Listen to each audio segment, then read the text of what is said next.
How's it going, everyone? Thank you very much for tuning in.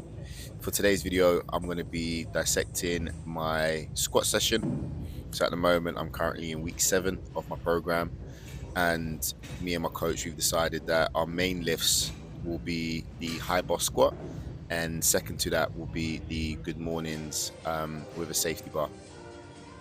So generally, in my lower body sessions, I always like to do a bit of foam rolling. And yes, that is a steel barbell.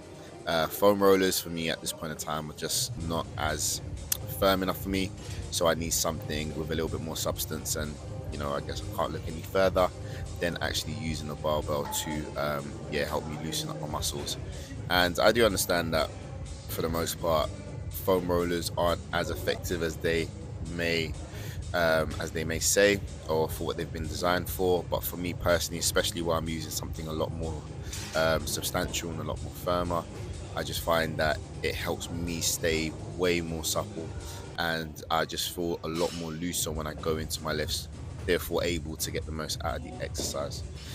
I tend not to spend too much time doing these because for me, in order to get warmed up, the best way of doing it is to actually do the exercise.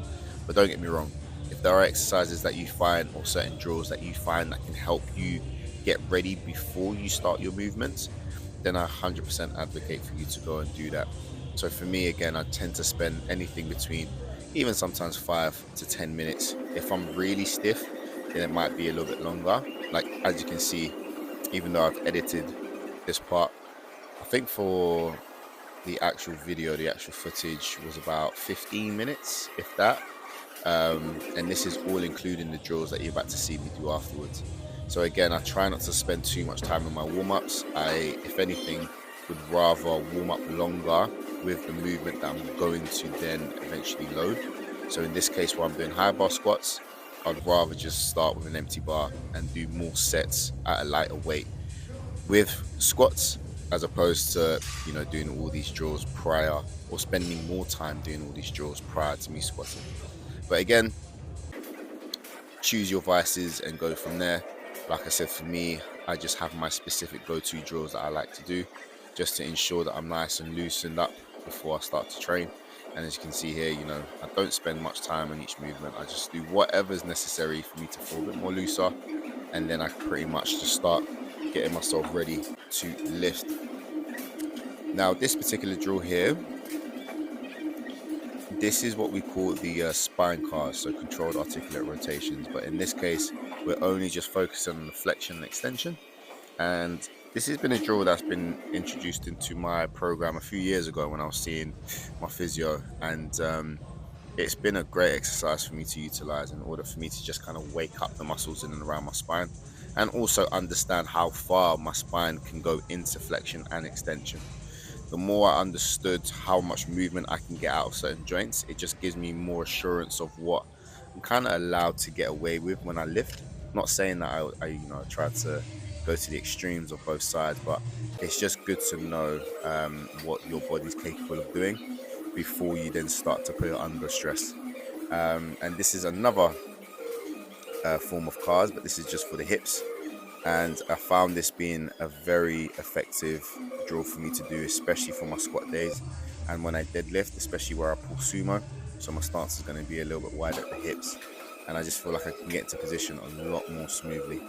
So now we just finish off with a few more drills in the upper body, especially where I'm doing high bar. So I just got to make sure that my shoulders are nice and loose, and I'm able to just keep that bar in place, and not let my elbow position or my chest influence what happens to my torso angle. And here I'm about to put on my sleeves. So one thing about sleeves, guys, is very important that you have a double fold. And I'll definitely do a video on this later to kind of give you a bit of a tutorial to how to effectively slip them on and understand whereabouts you need to put them on the knees, depending on obviously what sleeves you have. But for me, I just find it a lot easier to have a double fold, so one fold at the bottom and then a fold at the top, because I just find it a lot easier to then just slide that up my knees and then get myself ready to squat. I also use my squat shoes at the very beginning. I know a lot of people, or rather I've seen videos where coaches have kind of advocated for people to start barefoot first, build that awareness up with the foot stability, and then put the shoes on.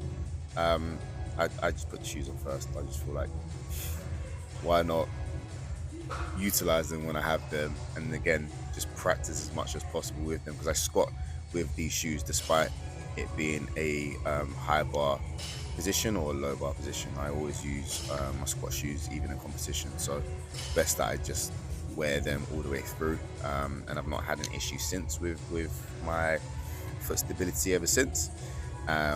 And for the most part, I kind of just wear these trainers when I'm training and not outside it, because I know, you know, narrow fit shoes have been demonized over the last few years, but I'm fine, I'm okay.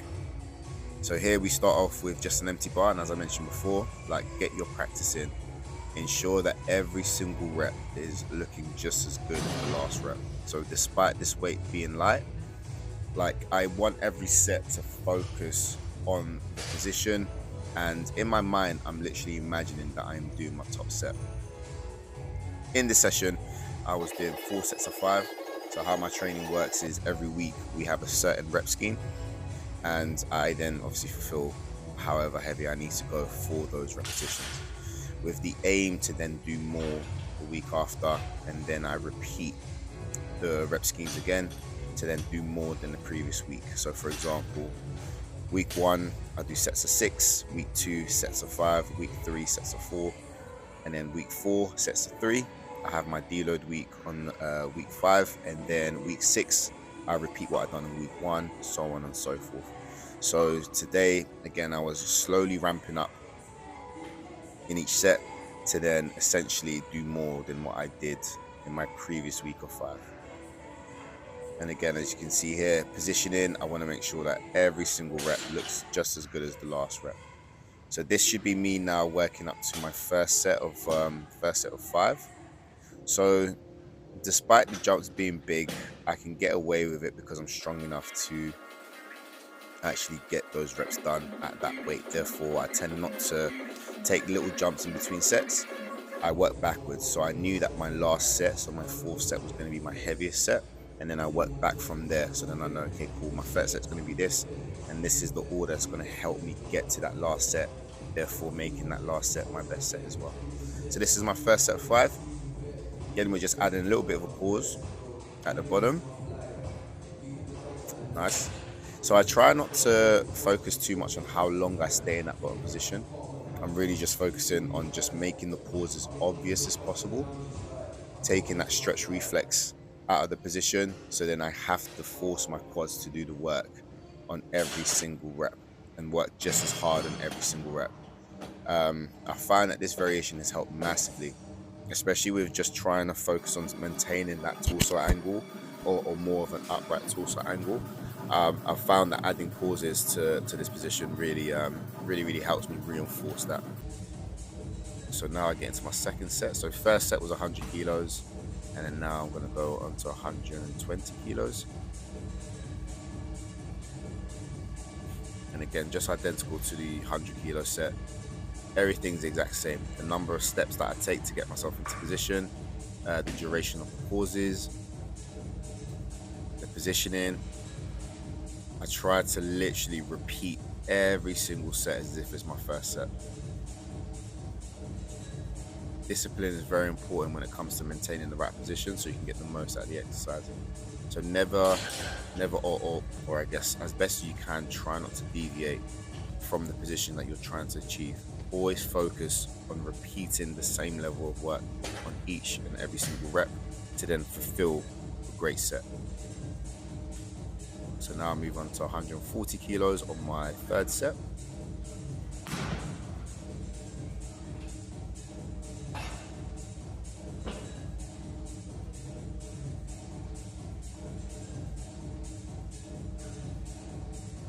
You'll start to notice, especially as the weight starts getting a little bit heavier, you may see a slight dip in my torso angle. And this is something that I've been working on as much as possible, as much as I can really, where again, I'm just trying to go down the same way, or rather I'm trying to come up the same way as I'm going down. And I learned a very good cue from a strength coach called Sebastian Oro, and he described the squat as if you're taking three pictures: the picture at the top, picture at the bottom, and the picture back up once you've finished your squat. And all three pictures must look the same. And in between, when you're doing the movement, you're trying your best to try and maintain this upright position as I'm doing here at the start, maintain in that position as I go down, and then when I come up, go back to that same position that I was in. And you can see there's a slight bit hitch. There's a bit of a hitch as I start to then come out of that bottom position. And all that just means that my quads aren't as strong to push me out of that position without almost me having to rely on my hips. And because I'm a low bar squatter, I'm a lot more developed in the squat position to utilize my hips more than my quads. Hence why I'm doing this variation. So that's 160 out of the way.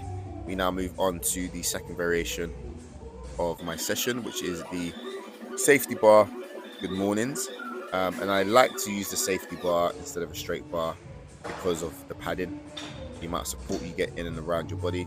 I find that with a good mornings, because I like to achieve as much range of motion as I can in certain movements, this is one of those exercises. If I was to use a bar, the bar will literally just start slipping up my neck, and I hate that.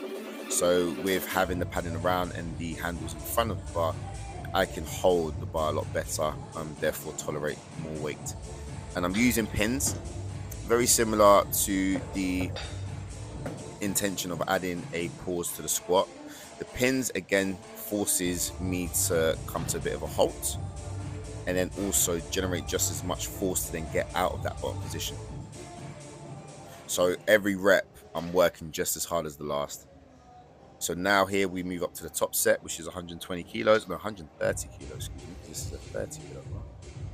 And I do a set of 12. So on my second exercises, I have a certain rep scheme that my coach has got me doing, and it's quite relatively high rep. Usually I kind of work in and around the sixes and never go beyond that, but I'm having some fun. I quite like trying to push exercises that typically will be more worked around strength ranges of like 1 to 5 or even 6 in some cases. So yeah, to go for 12 definitely gives me assurance that, you know, I can handle more weight in the future. So yeah, thank you very much for tuning in, guys. Like, share, and subscribe.